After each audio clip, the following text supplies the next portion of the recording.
Welcome to this episode of Under the Tamarisk Tree. Thank you for spending part of your day with us. My name is Phil Harwood.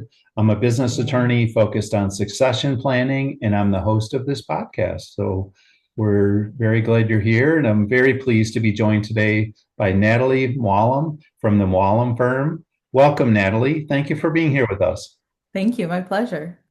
Well, I want to start by just hearing about your firm. Can you tell us about what it is you do? You obviously own a law firm, and so I'm very intrigued as I own my own law firm, focused on succession planning and business law. But really would love to hear you tell us about your firm just to start us out here. Sure, absolutely. So, my firm is a boutique firm located in Cleveland, Ohio. We focus on employment-based immigration as well as employment-based immigration compliance. So, what that means is I typically represent employers who are looking for workers, and there's definitely a few pools to, look at that. The most common area for my practice is the H-2B and H-2A programs. And then we make sure that once you have workers or maybe, whatever other practices that you're doing, that you're in immigration compliance as an employer. And as you know, and I'm sure you've heard all over the news, there's been a lot more emphasis on immigration compliance in general. So we help our clients stay protected as well. Yes. Yeah, for sure. Yeah, things are, the front page news and really have been, I think even probably for the past 20 years or more, there's been times where immigration is a hot button issue in Washington and front page news throughout the US, Absolutely. I, I know I've shared with you before, and maybe it'll come up in this podcast. I was involved in an active raid one time early in my career, and it was a pretty crazy thing to watch. That was during the Clinton administration, so a few years ago, but Sure. some crazy things. So you mentioned H2B, H2A, Correct. Correct. and also I hear a lot about H1A. Are there like endless numbers of these things? Like, what's the whole population of these things? Like, does it start with A and you just happen to work on the H's? Yes, so H's are actually temporary employment visas. So H-1B is probably the one that many people have heard of. H-1B is who, the all the tech companies use. It's the visa that, a lot of doctors are on, nurses, and it's for specialty occupations. So you have to have at least a bachelor's degree and has to be a specialty occupation. So think of it as, more high tier, high skill work that people do is under H-1B. There's a cap with the H-1B program. And, I don't know when this podcast will go live, but this week H-1B was in the news a lot Yes, it because does. yes, very, very big week for H-1B because of the $100,000 application fee Mhm. that was levied for this year. So that's, definitely it's a sign of shifting times. And there's actually proposed legislation right now as well that would, or regulation, I'm sorry, I should say, that would also give different emphasis to different jobs depending on how much the wages are. So the higher paid job that you have, the more likely you are to get an H-1B. So that's a minority of what we do. I've done, some H-1B work at the Mualem firm, but what we practice more is the H-2 visa program. So H-2 is temporary work that's a little bit different. So there's the H-2A is farm laborers. So agriculture is the A. And then B is kind of everything else. So with B's, I, have represented, and I think, my firm is well known for the landscaping industry. So landscaping, and then on the flip side of that, during the off season, the snow and ice industries. And, that's how we came to meet each other, obviously. But it also applies for construction, it applies for hospitality. And we've done some unique cases as well. So, one of my clients right now is applying for a seasonal administrative assistant. So, B really, when they say anything non-agricultural, they really mean it. There's no limitation on it. It's been used in pest control, meat processing, lumber manufacturing, forestry, carnival workers, even. So, it's very broad. unlike the H2A, which, you have to be connected to a farm, in one capacity or another. My firm is more focused on the H2Bs, but we have done H2As and we are doing them increasingly now for companies that do landscaping, but also maybe they have a tree farm. So, they're doing a little bit of both, where the tree farm is the H2A, and then the actual installation of the trees and maintaining grounds falls under the H2B. So those are the H visas. And then there's also different types of visas for people with extraordinary ability, for performers, for religious workers. So, it is a little bit of an alphabet soup, but we try to really build a deep understanding in our area. And I think that's why we tend to focus mostly on the H2 visas here. Yeah, no, good start to our conversation here. I'm in West Michigan, and we have a lot of agriculture here with all the fruit production. The Yes, absolutely. entire western edge of Michigan. Michigan is the mitten. If you look at your map, so you whip out your hand if you want to look at the state of Michigan, and the entire western side of the mitten, probably 20, 30 miles from the shoreline of Lake Michigan, is very acidic soil. It's very sandy. And so it's really great conditions for growing apples and cherries and Yes. evergreens. So anything you can imagine that grows in sandy soil or acidic soil is flourishes in West Michigan. Christmas trees, blueberries, all the fruits. So it's a big deal. And I think like most of that labor, if not all of it, is H2A. Would that be correct? A lot of it, yes, absolutely a lot. Some of the independent family farms where they do like things like you pick, maybe less reliance on H2As, but most of the, farms that actually have crops go to market, they do rely in some form or another on H2A work.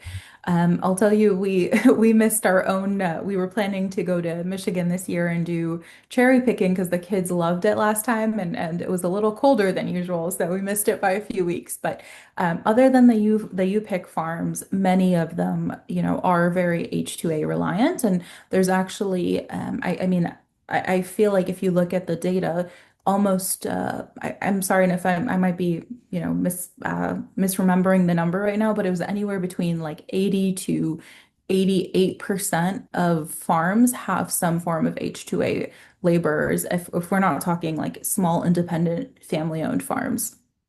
Yeah. What's the benefit?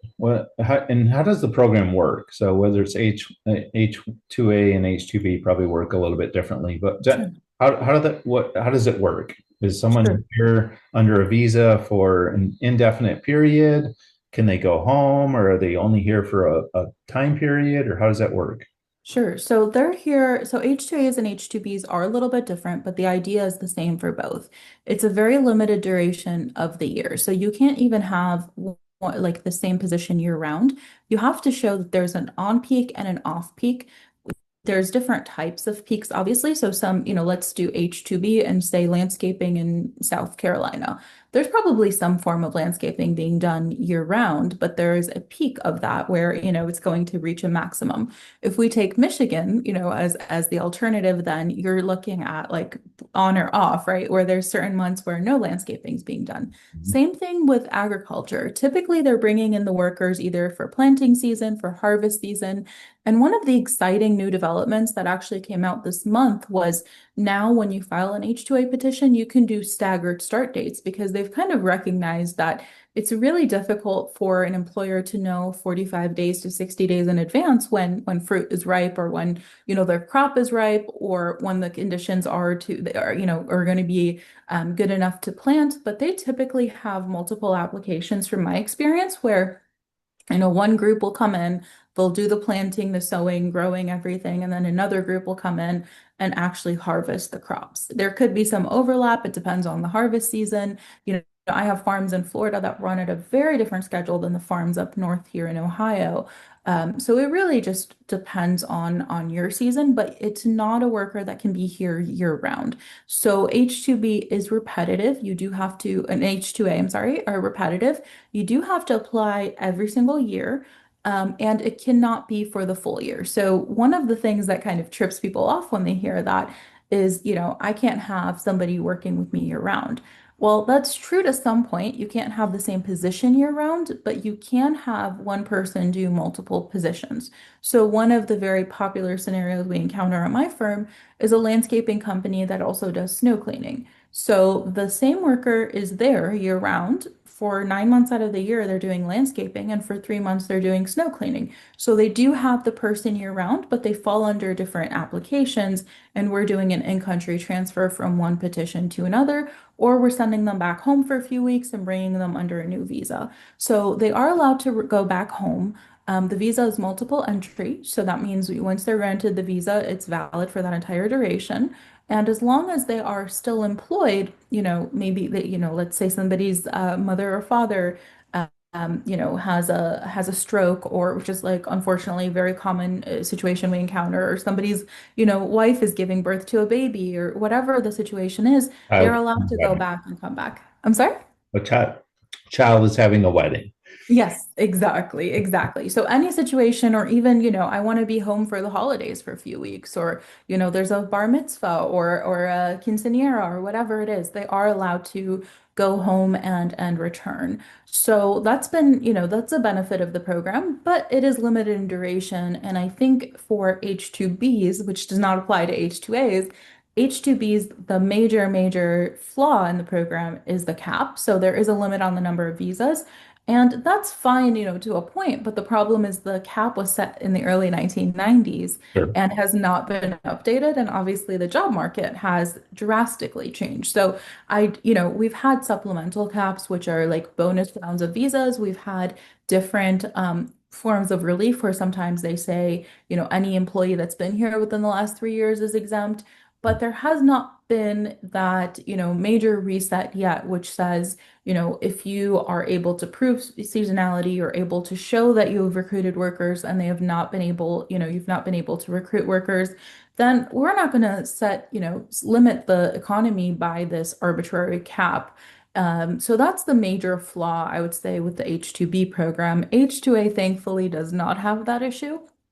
So H2A tends to be a little bit easier to forecast, but you are obviously still, with H2A, there is more regulation than H2B. So once the workers are here, the process is more heavily regulated than H2B. So for some employers, that tends to be a little bit burdensome, especially for very small farm owners, which is why probably we tend to see it more with the larger companies. Mhm. Well, so thank you for that. You explained a lot of some really important details about these programs. But just stepping back, just big picture, what I'm really intrigued by here with these visa programs is the legality of it.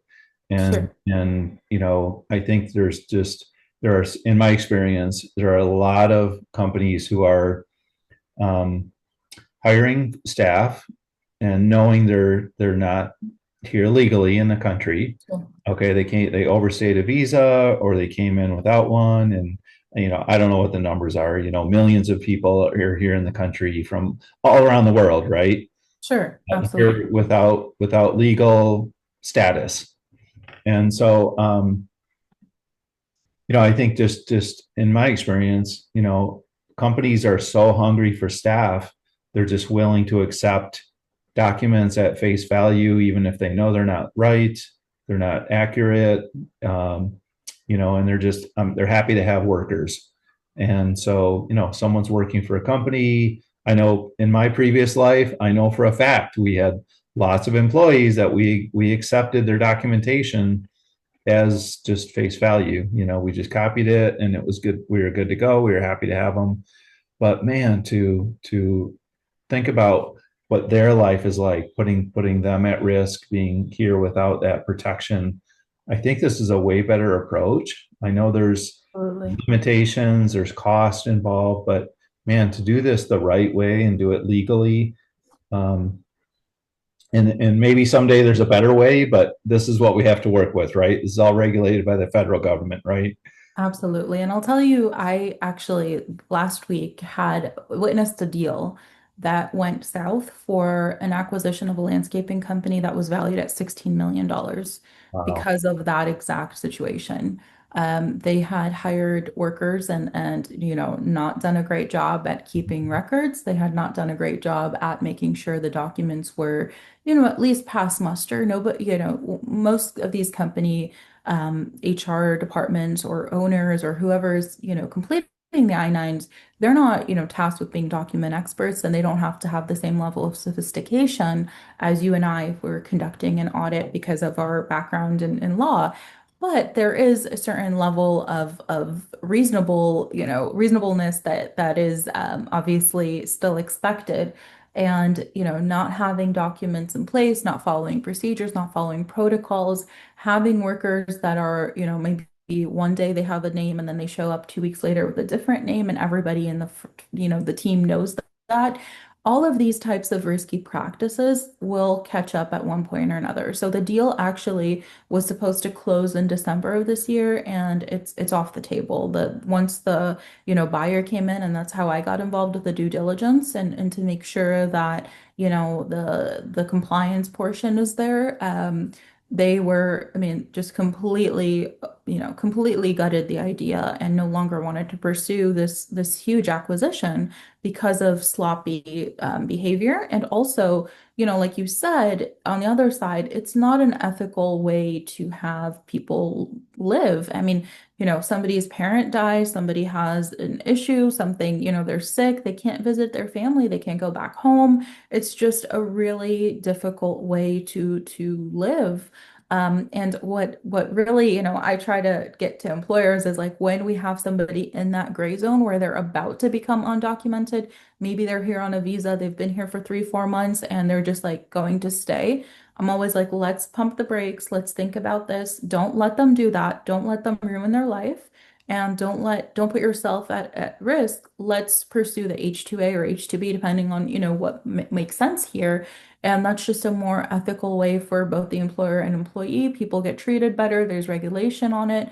They're able to go back home and visit their family. They can see their kids grow up because otherwise, I mean, I've heard of people that have been here for, 15, 20 years and haven't seen their kids. They had a young baby and now that child is, basically an adult and they haven't seen them again. So there's, the business risk to this, but there's also the ethical and moral obligation. And of course, they're making decisions. They're adults. They're free to make what decisions they want and bear the consequences.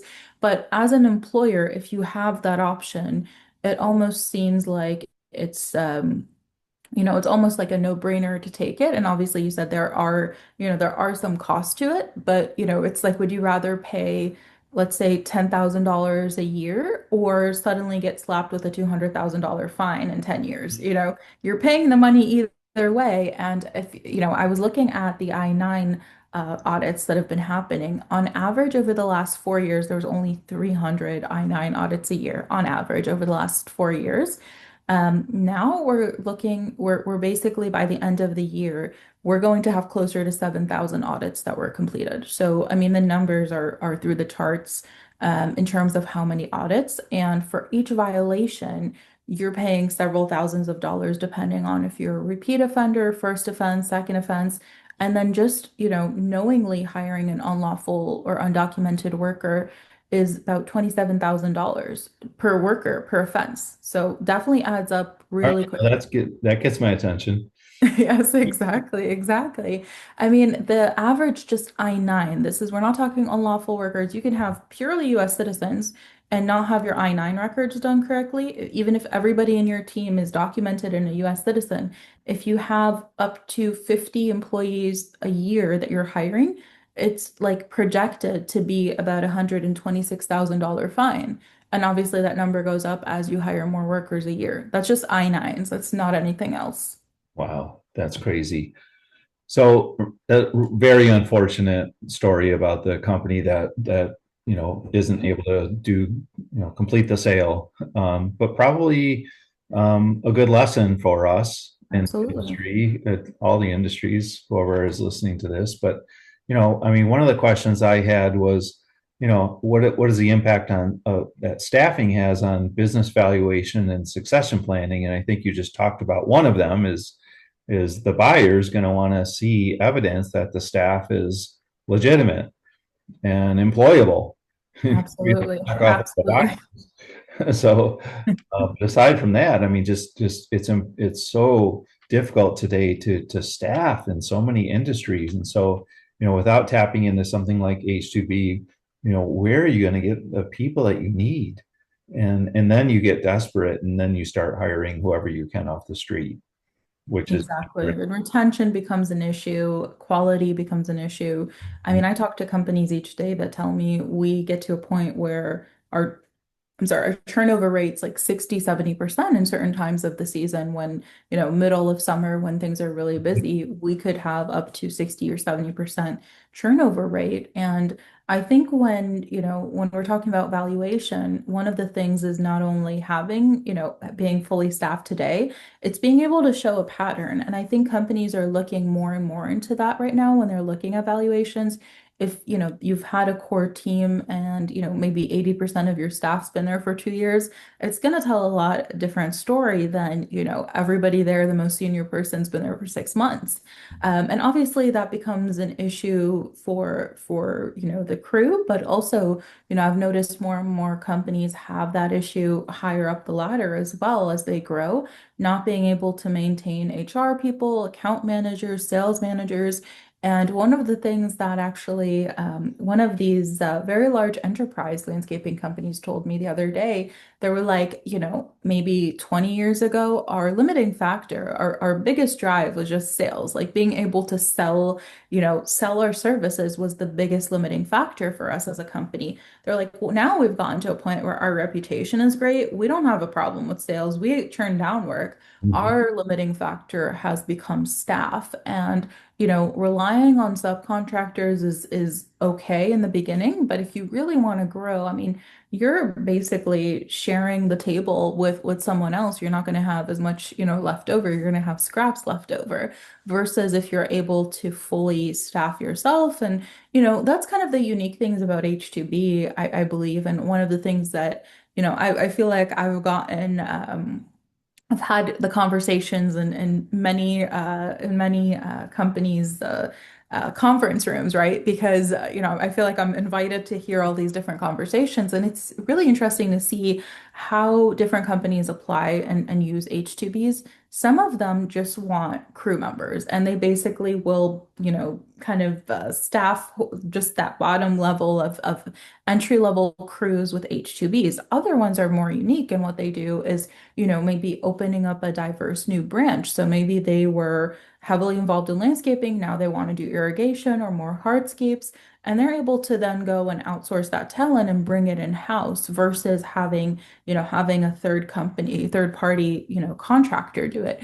Others, what they do is they view it as a promotion tool for their US staff. So maybe they do have really good workers and they're like, okay, well, 30% of our staff is at that, supervisor level. Well, you can't supervise if you're bogged down with the daily activities doing the day-to-day, labor. So what they do is they bring the H2Bs to fill up that bottom layer and they have, they basically advance their US crews up the ladder and it helps build leaders within the organization. So it's like a growth tool for some. Where maybe staffing is not a problem, but just the problem is now we want to move on this really good staff that we have and allow them to take ownership of their own crews. So that's a way to do it.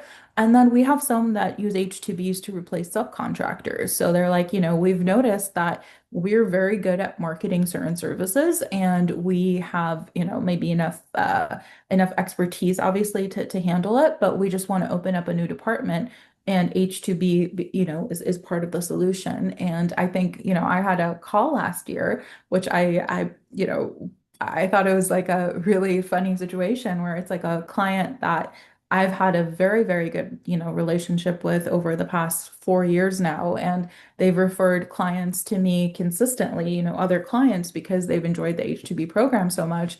And what they told me, they're like, we think we're ready to almost like wean off the program because, they thought of it a little bit different of, okay, right now we have an issue. Our reputation is kind of a little bit shaky. As an employer, we didn't have the best systems, we didn't have the best practices. We want to take a break and build up an HR department and build up, this recruiting arm of our company. But until we do that, we're going to use H2Bs. And they did it for 4 years. Got really good at it. And in the meantime, it's not like, you're abandoning your local workforce. They were very fortunate. They had a lot of really good sources of labor in their community, and they were able to pull from that. But it took them a few years, and, the H2B program doesn't have to be forever. So, it's not a one versus all. And, either we do H2B or we hire locally. It often has to be both. And just the way you do that is, different for each company.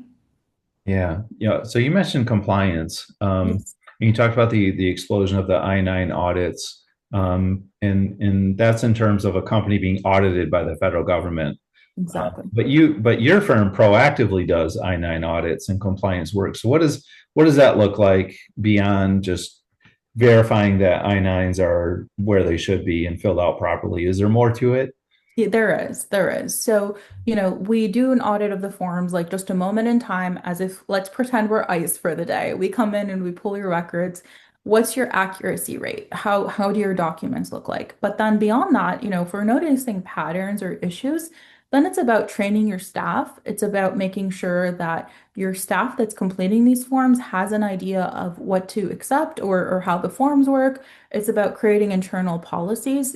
So one of the questions when it comes to I-9s is, do we keep a copy of the records or not? The funny thing is you can do either way. You can either keep a copy of the records or you don't have to keep a copy of the records. But whatever you choose has to be consistent. And if it's not consistent, then you run into issues of, we actually now are discriminating against some people because we're making them, provide us an extra step in order to work for our company.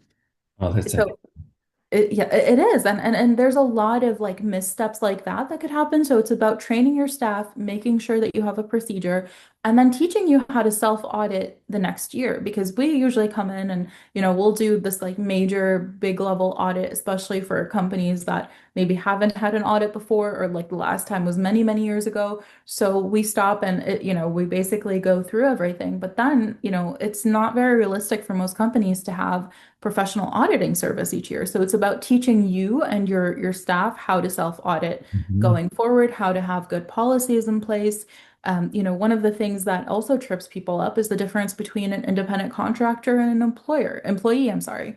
Mhm. So, maybe you're the person that's working for you. We don't have an I-9 for them because you're saying they're an independent contractor, but they're responding to your schedule. They're using your tools. They're under your supervision. So now not only do we have an I-9 problem because they're really your employee, now we have an IRS problem too because Mhm. you should have been paying them a W-2, not a 1099.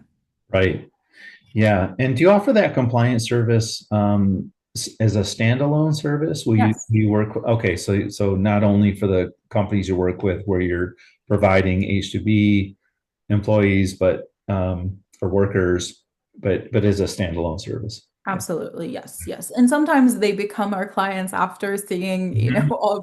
all the things that, if we were ICE or we were a federal agency, Yeah.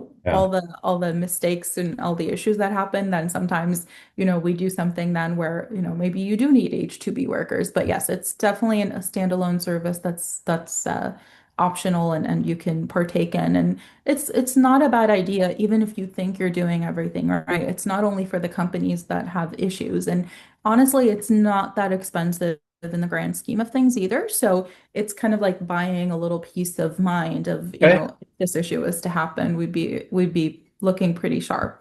Yeah. Good to know. H2B. Let's talk about that. My favorite. What are so what I know there's some time sensitive aspects to H2B. So kind of can you walk us through that? What are some key dates? I'm thinking about someone who might be listening to this podcast and they're saying, "Oh, I should really reach out to Natalie and see what her firm can do for me." What's the timing of things with H2B? Sure. So H2B runs on the federal budget schedule. So October 1 is the beginning of the year. And then April 1st is considered half point of the year. So right now we're actually working on applications for April. And typically to get started, you're looking at about 6 months in advance of the start date is when we would get started on the applications. So we Mhm. start in October for the April filing, and then we start in April for the October filing Got it. in Okay. terms of when to start. So the reason we use those dates are those are when the visas are issued. So they're 66,000 for the year, but they're issued in two batches, 33,000 in October and then another 33 in April. I will say October is a lot less competitive than the April visas. So in April, you'll hear, of the lottery, and that typically happens in April. The October visas, even if there is a lottery, your chances of success are still extremely high. So it tends not to be a major issue versus April, where it is a major issue of Mhm. the, lottery. And what we work with companies on is making sure that their chances are maximized, obviously legally and ethically, but we just, see if they have more opportunities um, to increase their chances for those filings. And, we make sure that if they do, then we're basically taking advantage of those solutions in order to help them make it in the April lottery or at least have cap exempt workers, which is, again, a very difficult lottery process in April. So 6 months typically before your start date. And then once you have somebody in the country, they are free to move. So we can have different start dates, but just know those are not for new visas typically. Those are for visas for people in the country that are moving from one job to another. So once you're here, you can move freely, but at the border or at the consulate, there's a limit to the number of visas that are issued overall. Okay. So if someone's interested in an application for April, they need to get going now. Yes, absolutely. Yes. 'Cause October 1st is in 2 weeks.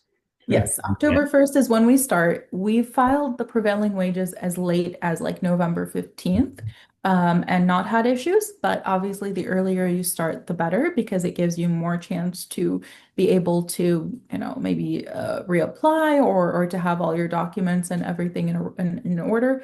But I would say the latest I would feel comfortable applying this year, especially because there's an extra push each year on the visas and more competitive each year.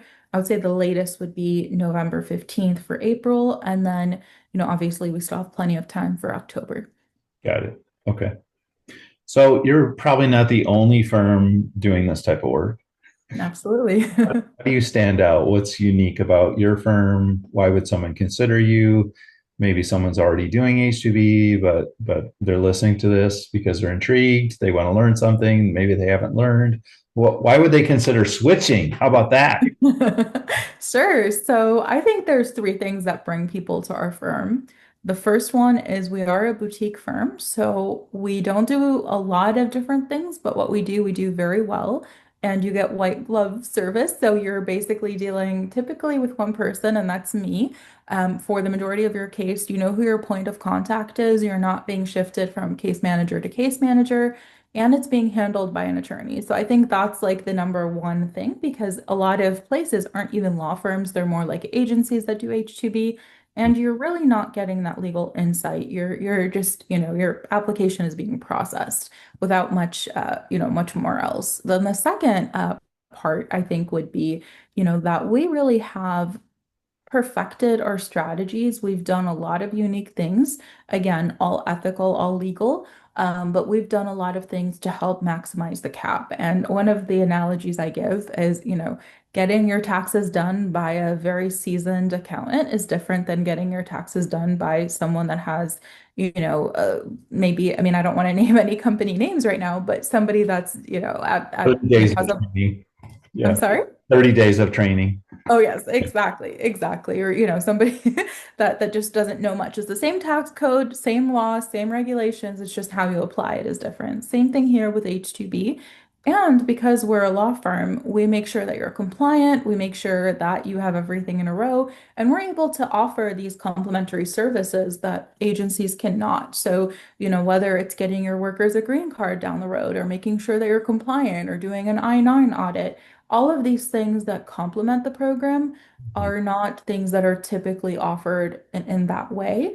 So I think that's been very, I think enticing for a lot of our clients. And I will say also, this is like a fourth side point, but I believe we're probably one of the only places, if not the only place, that provides fractional in-house H2B services as well. So we have monthly programs where you pay a fixed fee a month depending on the tier of how many workers you want and how many applications you apply for. And it's a flat fee per month. You don't pay any extra for any of our services, for notice of deficiency responses, for RFE responses, per worker processing. You just pay the government fees and our flat rate fees. And that's been really great for companies that, want to have very clear forecasting of how much the program is going to cost them. It's not a good idea for very small companies, but some of the larger ones, I mean, they're saving a lot on it and on the program, and it becomes very predictable. They know it's a line item on every month, and that's been, a good help for them as well in their budgets. Mhm. Oh, great. Thank you for that. So when I hear about the word boutique and I hear about working directly with an attorney versus someone who's not an attorney, a law firm versus a non-law firm, it sounds expensive. You'd How, be surprised. You really would be surprised. how does that compare to your competitors? So there's a major company, I would say, or an agency that does a lot of landscaping H2Bs. They're the ones that I mean, I thought I would be more expensive than. But I was surprised actually last month when I had a client transfer and we're about 30% less. And I think the reason that is because we've really, we've nailed down our systems. We don't do a whole lot of different things. We're mostly in the H2 space and obviously the ancillary services that come along with that. And we've been really good at keeping our overhead low. We've been very good at having efficient staff and training them well. So I think, I mean, there might, I mean, I'm not promising to be the least expensive option, but you would be very surprised. And we've had companies as low as, I mean, my smallest company probably last year, their gross income was like $400,000 and they were still able to afford our services. And then we've had companies as large, my largest current company right now is, I believe they said 370 million. So very wide range between between our clientele.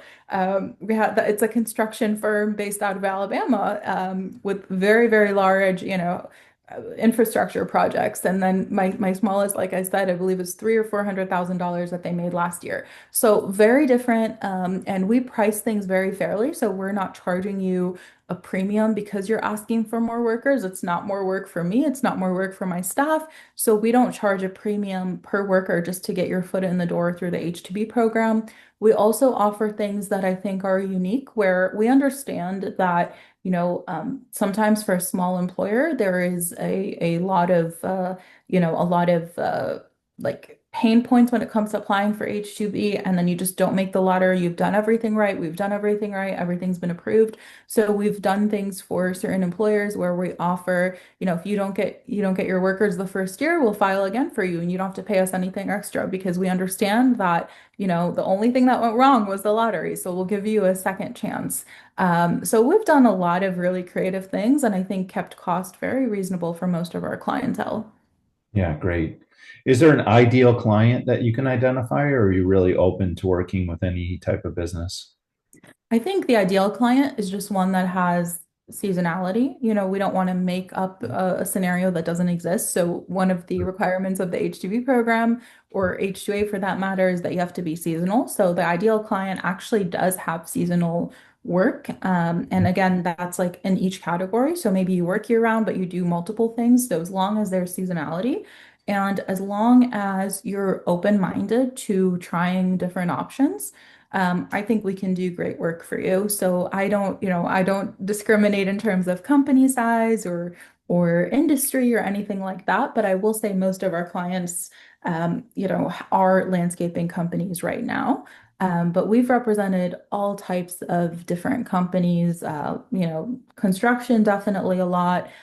forestry, we've done lumber processing, we've done nail salons, hair salons, meat processing. I have a client right now that does underground rehab for different infrastructure. So really many different things, but landscaping is our niche and what we probably know best. Sure.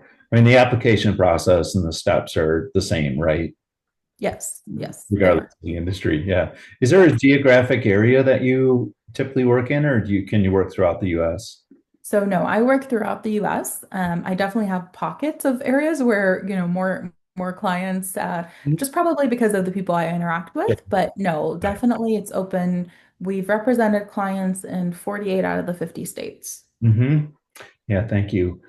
So I want to hear about your background a little bit. We just have a few more minutes left here, but I'm always intrigued to hear about what inspired people to, become who they are and work in the careers they work in. What Sure. inspired you to go to law school and do this type of work? So funny enough, I actually wanted to be a lawyer probably my whole life. I don't know what drew me to it initially, but I have, this journal that I've shared on LinkedIn before and Facebook when I was in third grade, talking about how amazing it would be to be a lawyer and how I'm going to go to Harvard or Yale, and because I'm good at arguing with my sister and I like reading, and so it's always something that I wanted to do. But I think, during the time that I was actually making decisions for my life, as 18 and 17-year-olds do, I was a little bit panicked about the possibility of becoming a lawyer because, this was right after the law school bubble and right after the recession, and, things were not looking very optimistic. So I decided instead to go the safer route, or what I thought was a safer route. And I actually have a bachelor's degree in chemistry, and thought, what best to do than go to dental school with that bachelor's degree. And I actually went and got basically almost all the way through a master's degree in molecular genetics. I ended up not doing the doctorate because I got accepted to law school and went there instead. So I thought I was going to go to dental school, took the DATs, applied to dental school. And then, as soon as I actually stepped foot in dental school and started working on people's teeth, I was like I made the wrong decision. I could tell right away. And I almost like had an epiphany of like, no, I should really do something that I like and I've always wanted to do. And the career paths change, things change, and let me just, trust that this will work out and just go do what I wanted to do. So I actually applied to law school. It was like very late August. I don't remember the exact date, but there were like 4 or 5 days before college actually began. And I had to go sleep in a hotel for the first 2 weeks of school because I mean, they accepted me. They're like, you can come, but we don't have room for you. So I slept in a hotel in the middle of Ada, Ohio. I remember it was like there, which was really fun actually. But I slept in the hotel for 2 weeks until I could find a house to stay at because there was just nothing available, and I had started last minute. And I absolutely loved law school. It was the best experience ever. I, enjoyed my classes. I enjoyed all the intellectual stimulation. I enjoyed thinking about the world in a different way. And I think that's what really law school is just teaches you how to analytically analyze things and how to think about the world in a different way, more than just facts. And you know this, you're not sitting there memorizing laws, right? So I finished law school and I had, some interest in immigration because I'm an immigrant myself, but I didn't think I was going to go into immigration. And, lo and behold, I ended up working for a firm that had an immigration department and they would have me assist on projects. And then when we moved out of state, it just kind of naturally happened where I was getting more and more involved with immigration. And one of the wonderful things I found out about is like there is win-win immigration because in my mind it was always, immigration is deportation and asylum and it's always so negative and so honestly scary to have those decisions. And I found employment-based immigration was like this awesome win-win situation where you're making the immigrant's life better, but also the company's better. Just having that positive environment where like everybody's grateful to be working with you, everybody's grateful for the opportunity to, become an immigrant. The companies are grateful to finally get the help they wanted. I thought that was just like the most wonderful thing, and I find it so rewarding. And also, just very, very interesting because they keep us on our toes here with immigration, right? We were just talking about the H-1B changes, and that type of stuff happens all the time in immigration. So it's intellectually very intriguing, but at the same time, I mean, I like to think I'm making people's lives better, both the American companies and the foreign workers. I mean, I like to think that I have a hand in making their life better. You mentioned you were an immigrant yourself. From Yes. where? From Syria. That's great. Yes, I came here as a very young child. Kindergarten. I came here in kindergarten, but my family actually, so my parents and my younger siblings are here, but most of my family actually was in Syria up until the war a few years ago, and then they're dissipated throughout the world right now as well. Yeah. Wow. Well, thank you for sharing all that with us. My pleasure. Is there anything else before we wrap up that you want to share with our listeners today? So I think there's, just as employers, take a moment. I know it's very difficult to do that given all the pressures, and I totally understand that there's a lot of pressures on employers to perform and to keep just going. But I think, take a moment, think about your labor practices, think about your immigration practices, and if you don't feel comfortable, with what you have right now, it's never too late to take steps in the right direction. So even if you haven't done a great job in the past, let's start doing a great job right now. And honestly, if you don't discover these issues and fix them, at some point the government or somebody else will, whether it's a buyer or the government. So just it's okay to admit that things weren't perfect, but definitely today is a better day than tomorrow to fix what's going on. Yeah. Thank you so much. My pleasure. Is really great because, as we're working with business owners to help them think about their succession, this labor staffing issue is so huge. It's been huge. It's probably been the number one issue in certainly the industries I've worked in, but I think probably across the board for years and if not decades. And as I look forward, I think it's only going to get worse. And so, Absolutely. yeah, like this is such an important part. And your story about thank you for sharing that anecdotal story about a $16 million firm that the deal went sideways because of lack of compliance. How tragic, but man, it really behooves us to get ahead of this. And Absolutely. our tagline at Tamara's Business Advisors is protecting your legacy. Well, protect your legacy by being in compliance. And Absolutely. Absolutely. And I really hope that they can recover from it and basically attempt again in a few years, but it was just very jarring to see how big a company can be and still not have these, ends tied as well. Well, hopefully we've inspired people, we've educated our listeners a little bit, and hopefully we've created some urgency. Yes. Well, I really appreciate your time and you're always a great host and ask very poignant questions. So I really appreciate all your time today and for asking me all the great questions you did. How can someone reach out to you if they're interested?